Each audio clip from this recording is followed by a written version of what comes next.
7 février de l'an 2018. Bonjour à tous, nous sommes mercredi. Très heureuse de vous retrouver sur Free Matin.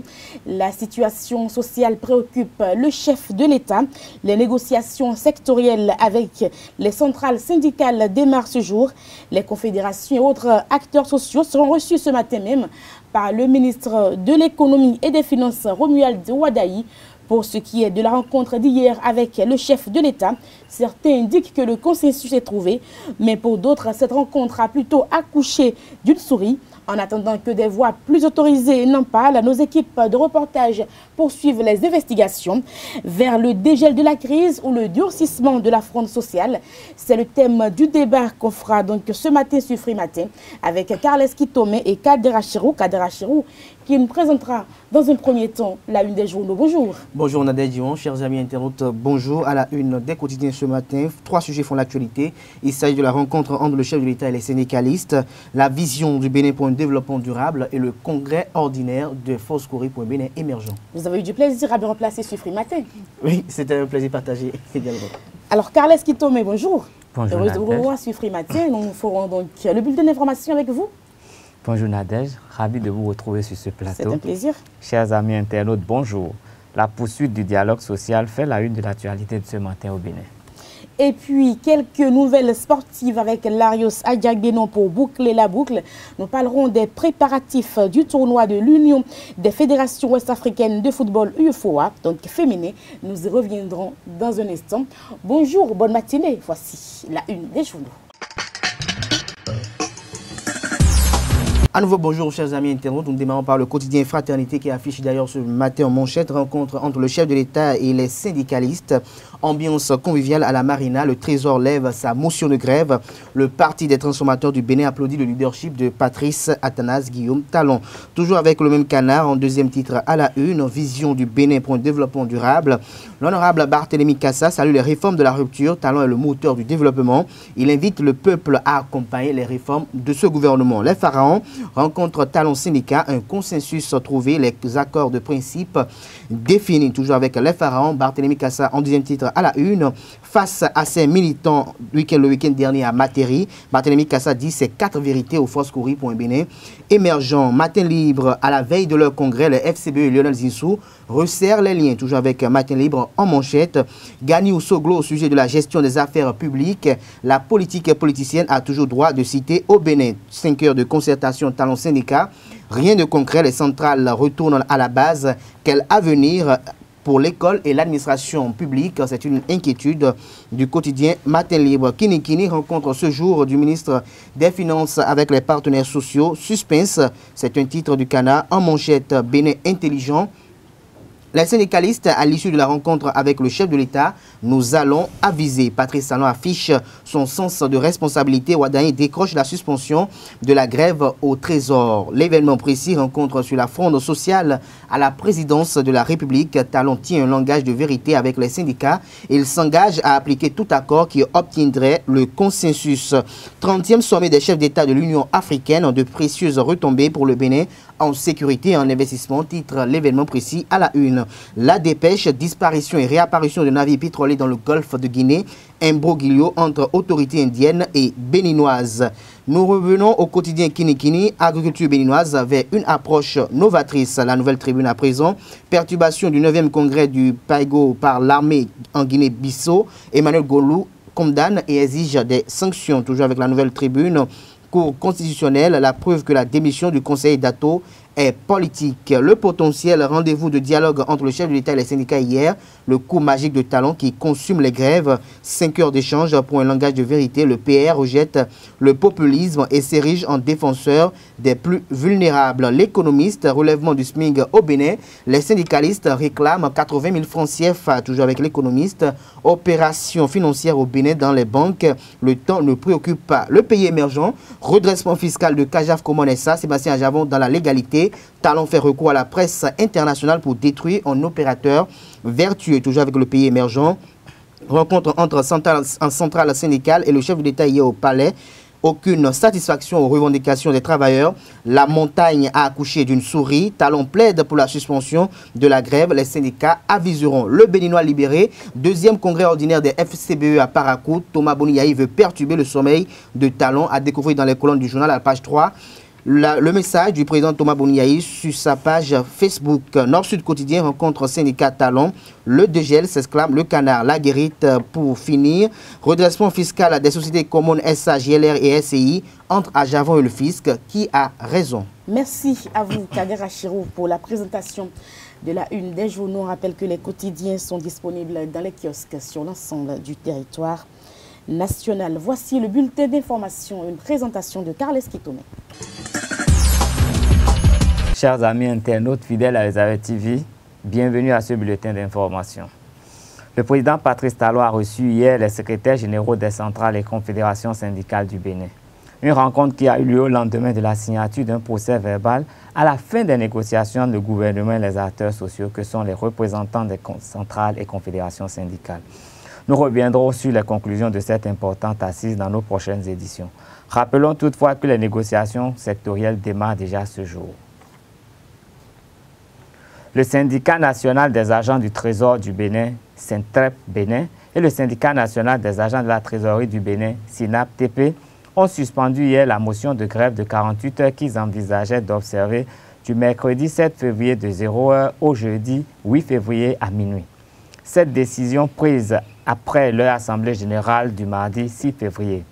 Ils l'ont fait savoir à travers une motion de suspension de grève en date du 6 février adressée au ministre du Travail et de la Fonction publique et à celui de l'Économie et des Finances.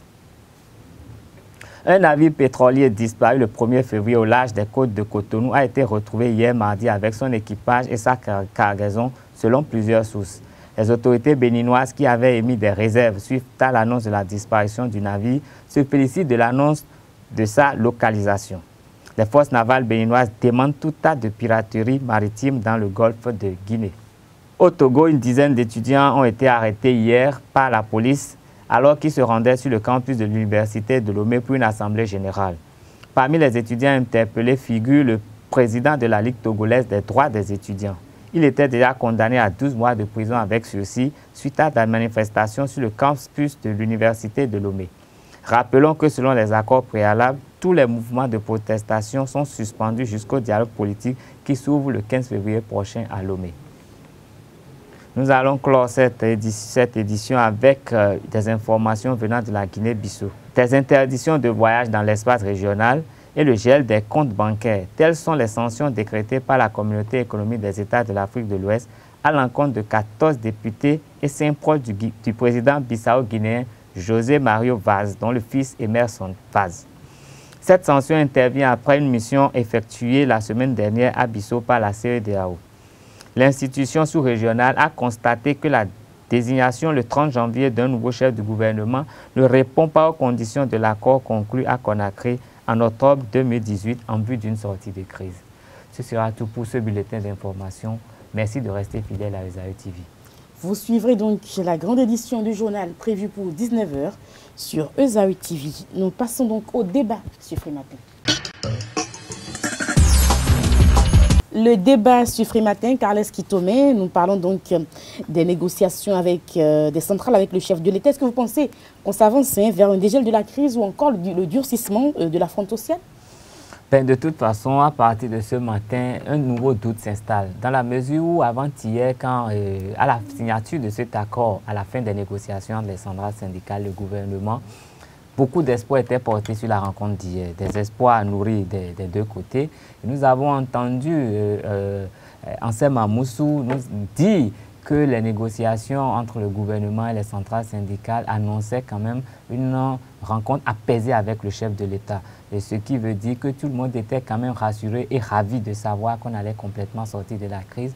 Mais le silence qui a été noté à la fin de la rencontre avec le chef de l'État a plongé tous les observateurs dans une certaine torpeur. Tout le monde se dit que des choses graves ont été dites au cours de cette séance, ou du moins que chaque parti est resté sur des positions figées. De toute façon, avec la communication qui est faite autour de la rencontre d'hier, on a des raisons de s'inquiéter. Parce que quand les bonnes nouvelles n'attendent pas, les bonnes nouvelles volent d'elles-mêmes et vont partout. Mais quand les gens se taisent, ça veut dire qu'il y a, on sent qu'il y a une certaine gravité dans l'air. Et donc, il y a beaucoup à craindre pour les jours à venir, surtout déjà quand on va constater que certains responsables syndicaux sur les réseaux sociaux s'expriment des thèmes vraiment ambigus, tendancieux. Je pense qu'on a vraiment de quoi s'inquiéter. Et nous espérons que ce n'est pas une stratégie politique, parce que nous savons que d'un autre côté, il y a un parti politique qui sera en congrès bientôt. Et pour s'attirer les faveurs du public, pour s'attirer, toutes les stratégies sont bonnes. Et nous pouvons les mains visibles partout. Nous pouvons risquer de le dire dans la mesure où nous voyons qu'il y a un peu trop d'acquaintance entre ces responsables syndicaux et les partis politiques. On les a vus agir, on les a vus faire, et ils défendent beaucoup plus les politiciens aujourd'hui que leurs droits, parce qu'ils sont tout le temps dans les rues avec eux avant de revenir sur les droits des travailleurs. Donc nous pensons que, en tout cas, il y a fort à s'inquiéter pour les jours à venir. Alors, Kader Achirou, on sait qu'hier, on a eu droit à un chef de l'État qui va tenir un langage de vérité, donc avec les centrales syndicales, les centrales également, qui sont figées sur leur position, qui sont prêts à tout pour pouvoir un peu ramener le chef de l'État à ce qu'ils appellent à la raison. Est-ce que les centrales et conventions syndicales veulent amener le chef de l'État à la raison, mais veulent humilier le chef de l'État?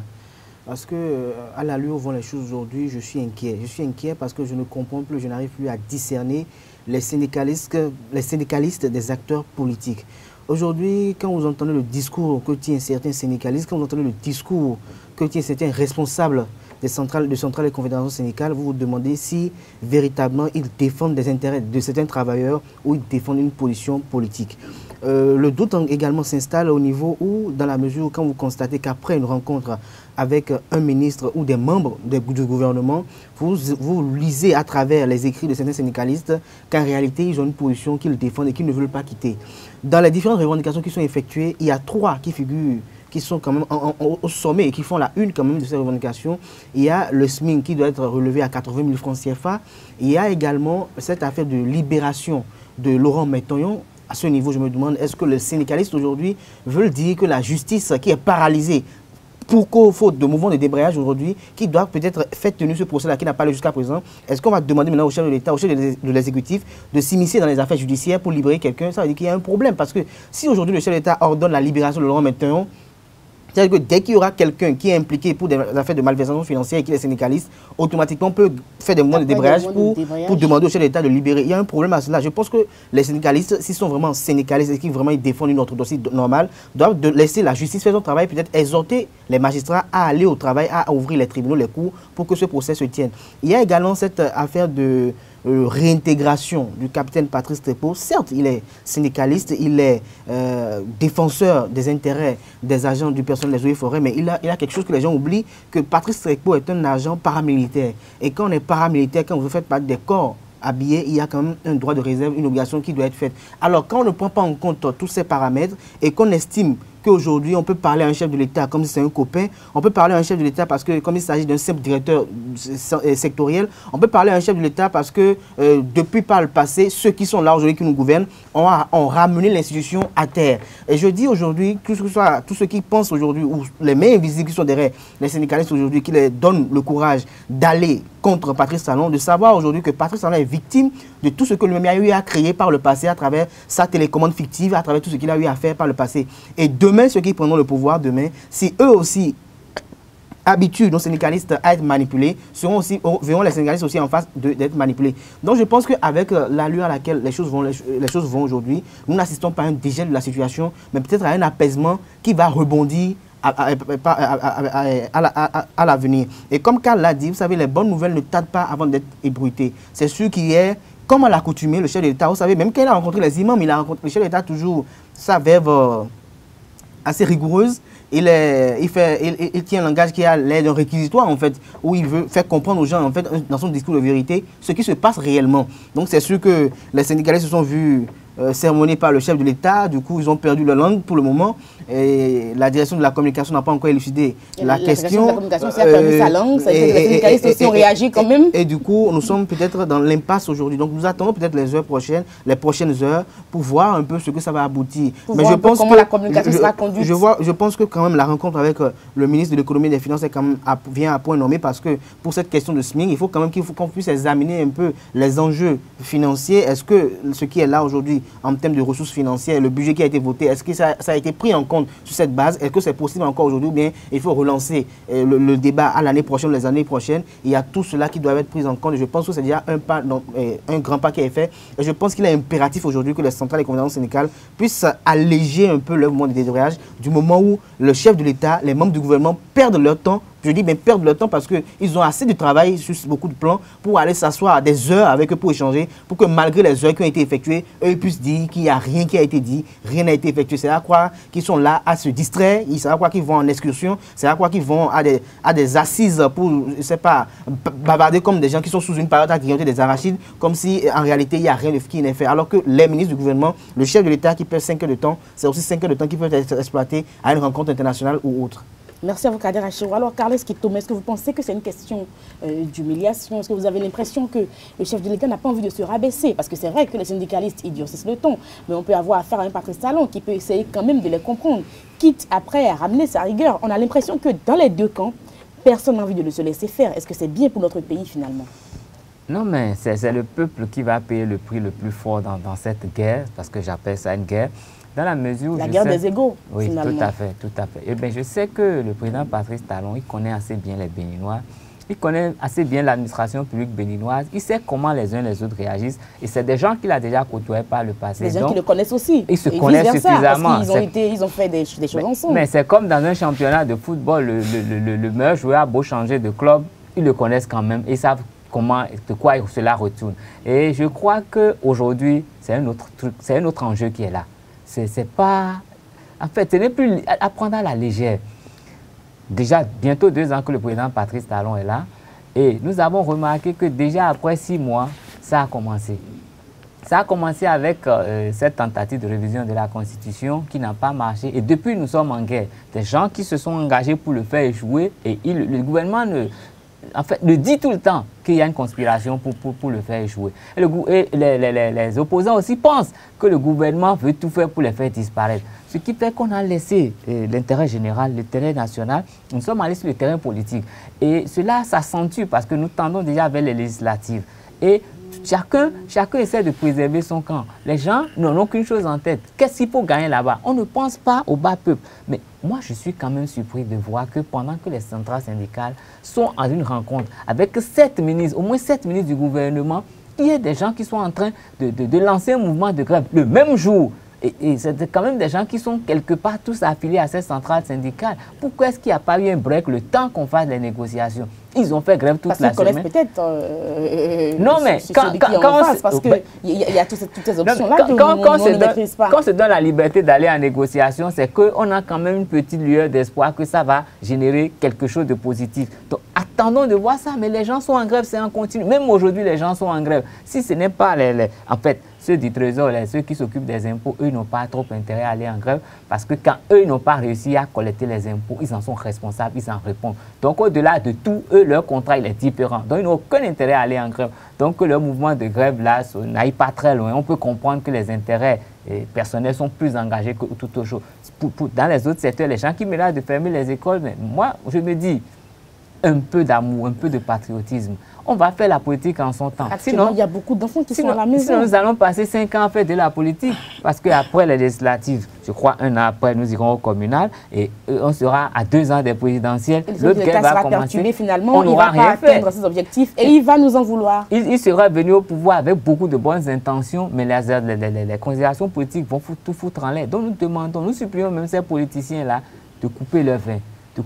Pour qu'on travaille un peu. Depuis, on ne travaille pas. Ça fait 2 ans, on ne fait rien, on ne fait que tourner en rond. Les enfants ne vont pas à l'école. Malgré la volonté du chef de l'État, parce qu'il est quand même volontaire. Il a beaucoup de volonté et on le sent. Et puis, il devient amer parfois parce qu'il a l'impression qu'il prêche dans un désert. Mais quand même, il y a des gens, il faut que ceux qui sont dans ce désert-là. J'ai dit hier que c'est l'Esprit Saint qui va visiter les esprits.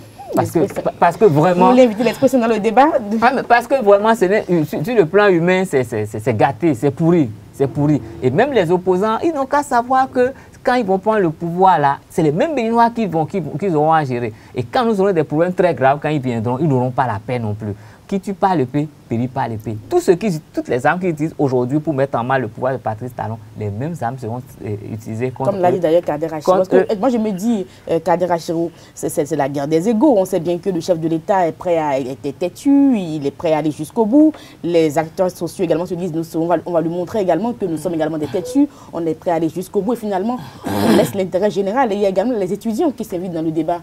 Le chef de l'État est têtu, mais il faut quand même faire observer qu'à 95% des partenaires sociaux qui sont aujourd'hui à la tête de ces confédérations syndicales, 95% d'entre eux ont appelé à l'avènement de ce régime. 95% d'entre eux se sont érigés en adversaires du régime défunt, parce que pour eux, il fallait appeler la rupture. Et je pense que quand les gens parlaient même de rupture, ils n'ont pas pu analyser, aller voir la définition profonde de ce mot-là, même de rupture. Ce que rupture réellement signifiait. Et aujourd'hui, ils ont véritablement la rupture aujourd'hui, la rupture de tout ce qui était bon à leur niveau, la rupture de ce qu'ils estimaient avoir comme privilège à l'époque qu'ils n'ont plus, la rupture des ermins et des ailes qu'ils avaient par le passé qu'ils n'ont plus aujourd'hui, et du coup, ils sont frustrés. Ils sont frustrés et c'est cette frustration qui amène aujourd'hui cette désolation et cette consternation à laquelle nous assistons aujourd'hui, à telle enseigne qu'on a comme l'impression qu'ils ne veulent pas négocier en fait. Nos syndicalistes ne veulent pas négocier, ils veulent juste faire un combat contre Patrice Talon aujourd'hui. Et l'homme étant aussi vraiment futé. Un compétiteur né, il est prêt pour le combat. Il a commencé déjà ses rencontres avec les uns et les autres. Il a été chez Bruno Amoussou déjà hier pour discuter aussi par rapport à ces... Parce qu'il y a eu des menaces, c'est pareil, par rapport à cette rencontre-là, on aura l'occasion de refaire le débat. Donc je pense que Patrice Talon aussi est en train de mettre en marche aussi sa machine aussi politique, parce là, que le combat aujourd'hui... C'est pas évident, il n'allait plus voir les anciens. Voilà, il voit qu'aujourd'hui les anciens, il n'a plus la majorité d'entre eux aujourd'hui. Alors, est-ce qu'il va laisser Bruno Amoussou partir? Est-ce qu'il va laisser d'autres partis? Donc je pense que la tension sociale aussi l'oblige aussi à faire certaines démarches. Il faut constater que Patrice Talon, son style communicationnel est le style dans lequel il ne répond pas du tic au tac. Vous allez voir, je ne vais peut-être pas sortir du sujet, vous allez voir l'affaire Banamé par exemple. Quand on a traité le chef d'État fidèle de Banamé et autres, ça a fait des mois d'abord avant qu'il puisse faire des sorties, puis qu'il puisse aller se rendre à l'église sans tapage et à laisser la population. Ça, le chef d'État actuel est tellement futé qu'au lieu de communiquer avec les médias, il laisse la population communiquer pour lui-même en fait. Il laisse les gens communiquer pour lui avec les smartphones. Et vous pensez que ça a changé dans la tête des Béninois? Dès le temps, pour lui, c'est que l'information passe parce qu'il se dit en fait que dès que les gens me voient aller me communier à l'église catholique, vont me voir aller dans ma maison le vendredi, passer la nuit à Porto Novo et aller au culte le dimanche. Donc du coup, on estime. Et je pense que c'est une communication assez fine qui passe dans l'impasse. Et je pense que qu'on le veuille ou non, il y a des gens quand même qui sont atteints. Donc je dirais pour finir, par rapport à cette crise sociale, cette fronde sociale qui se passe aujourd'hui, comme Karl l'a relevé tout à l'heure, on ne peut pas comprendre qu'il y a des centrales syndicales qui sont des responsables, qui sont en négociation avec le gouvernement, et dans le temps, des gens dans la salle sont en communication avec des gens pour qu'ils puissent lancer un mouvement de débrayage. C'est comme s'ils sont là, c'est un jeu pour eux. C'est-à-dire aller en grève aujourd'hui. Et comme je le dis, c'est ça qui alimente en fait la volonté de certains parlementaires de pouvoir retirer le droit de grève. Parce que on a comme l'impression que les syndicalistes n'ont plus de répit. Mais moi, je pense que pendant un bon moment, ils ont laissé Patrice Talon travailler. Pendant un an, ce n'était pas comme ça. Il y a eu des négociations déjà qui s'étaient faites. Il y a eu une rentrée. Il faut qu'on se rappelle des choses des journalistes. Il y a déjà eu une rentrée qui a été effectuée sur Patrice Talon. Et on a vu comment ça s'est passé. Vous vous rappelez très bien. Parce qu'à l'époque, ils avaient peur. Non, ils ont attendu pour savoir à qui ils ont affaire. Peut-être que Patrice Talon n'a pas tenu les engagements. Et ça fait maintenant qu'ils ont dit, maintenant il faut tisser le temps avec lui. Parce qu'attention, on se rappelle, il y a un an, il y a une rentrée qui a été faite avant cette rentrée-là. Et il n'y a pas eu de grève, justement, Carles Kitomé. Oui, tout à fait. Non, tout s'est plutôt bien passé. On a dit qu'il était un bon. Il y a eu des préalables pour cette rentrée. Bien sûr. Beaucoup de choses étaient rentrées dans l'ordre avant cette rentrée. On se rappelle très bien. On ne va pas accuser les centrales comme ça pour dire oui. Il n'y avait pas encore la révision de la Constitution. Justement, c'est l'élément déclencheur de tout. Mais pourquoi vous ne vous dites pas que pendant ce moment, il y a eu des promesses qui ont été faites, il y a des engagements qui ont été pris, qui n'ont peut-être pas été respectés, et que c'est peut-être pour ça que maintenant ils se disent qu'il faut passer par la voie forte pour atteindre l'objectif. Ils avaient peur de lui. Rappelons-nous que le budget d'exercice de l'État de l'année dernière a été revu à la baisse. Ça veut dire qu'il y a sûrement beaucoup de promesses qui pouvaient être exécutées compte tenu du budget qui était prévu. Voilà. Mais étant donné que ce budget n'a pas pu s'exécuter dans la forme, il y a forcément des reculs. Il y a forcément des choses qu'il faut abandonner, des choses qu'il faut sacrifier. Et moi, je dis, si on n'a pas eu l'argent pour faire ce qu'il y a à faire, forcément, il faut revenir sur les décisions. Il faut s'expliquer aussi. Donc, les centrales et tout le monde doit comprendre que la situation, en fait, nous n'avons pas eu les moyens de nos ambitions. Pour cette raison, nous devons tout revoir à la baisse et repartir sur de nouvelles bases. Donc, s'il y a des restrictions, moi, je pense honnêtement que c'est normal. C'est normal qu'il y ait des restrictions et il faut qu'on revienne à la raison et qu'on travaille autrement par rapport à tout ça. Mais je dirais, quand des gens qui se sont battus autant pour amener quelqu'un au pouvoir se comportent de la sorte, moi je dis que c'est de l'irresponsabilité. Voilà. C'est de l'irresponsabilité. À moins de 2 ans. Toutes leurs considérations, s'ils étaient vraiment intéressés par l'arrivée de ceux-là au pouvoir et non pas leur poche, ils auraient pu négocier avec eux. Nous sommes prêts à nous battre pour que vous preniez le pouvoir. Mais voilà nos propositions. Si vous vous engagez à aller dans cette direction, nous vous soutenons et nous allons vous suivre. Mais ils ont pensé à autre chose. Les gens ont pris ce qu'ils ont pris. Oui, voilà. Et ils se sont battus pour qu'ils viennent au pouvoir, voilà. Mais ils ne se sont jamais entendus sur la façon dont le pouvoir sera géré. Je crois que c'est une trahison pour le peuple. C'est une vraie trahison. Et tout ce qu'ils disent aujourd'hui, ils devraient se taire, ils devraient se plier sur Patrice Talon. Ils nous conduisent et l'assumer pleinement. Merci à vous, Carles Kitome. Allez-y rapidement, on va conclure le débat. C'est la preuve que ceux qui sont là aujourd'hui ont été préparés pour la conquête du pouvoir, mais pas pour son exercice. Et ce qui est déplorable aujourd'hui, c'est que dans une majorité assez écrasante, la plupart ont fait appel à l'avènement de ce pouvoir en place parce qu'ils estimaient qu'il est beaucoup mieux, qu'il est le pouvoir qui pourrait quand même donner l'espoir et redorer le blason pour les populations béninoises. Aujourd'hui, c'est la désolation, c'est la consternation, ce sont les mépris qui se font entendre de part et d'autre. Et aujourd'hui, on arrive à préférer Boni Yayi qui était rejeté, refuté partout, au détriment du gouvernement de la République, parce qu'on estime qu'avec Patrice Talon, ce qui était des avances, il y avait certaines choses qui ont été supprimées. Parce que je dis, quand les gens parlaient avant d'hypercommunication, est-ce qu'ils ont pensé, au contraire? Merci, c'était le débat sur Frimatin. Nous passons au sport avec Larios Jack Benon. Sport matin à présent, Larios Jack Benon, bonjour. Bonjour Nadège. Nous parlons donc des préparatifs du tournoi de l'Union des fédérations ouest-africaines de foot, UFOA féminin. Les écureuils dames qui livrent un 3e match amical contre un club nigérien, aujourd'hui même au stade René Pleven. Effectivement Nadège, à une semaine du coup d'envoi de cette compétition, la sélection béninoise joue son 3e match test contre Unga, potentiel FC of Ibadan.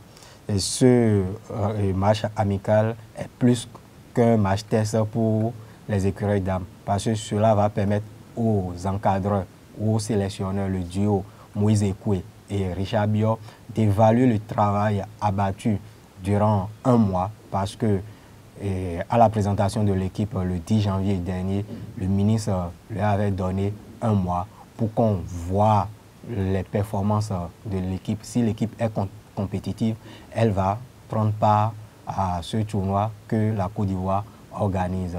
Et pour cela, je vous invite à suivre un extrait. Nous revenons sur l'extrait des propos du ministre. D'abord, est-ce que je suis favorable à notre participation? Ça, c'est la vraie question.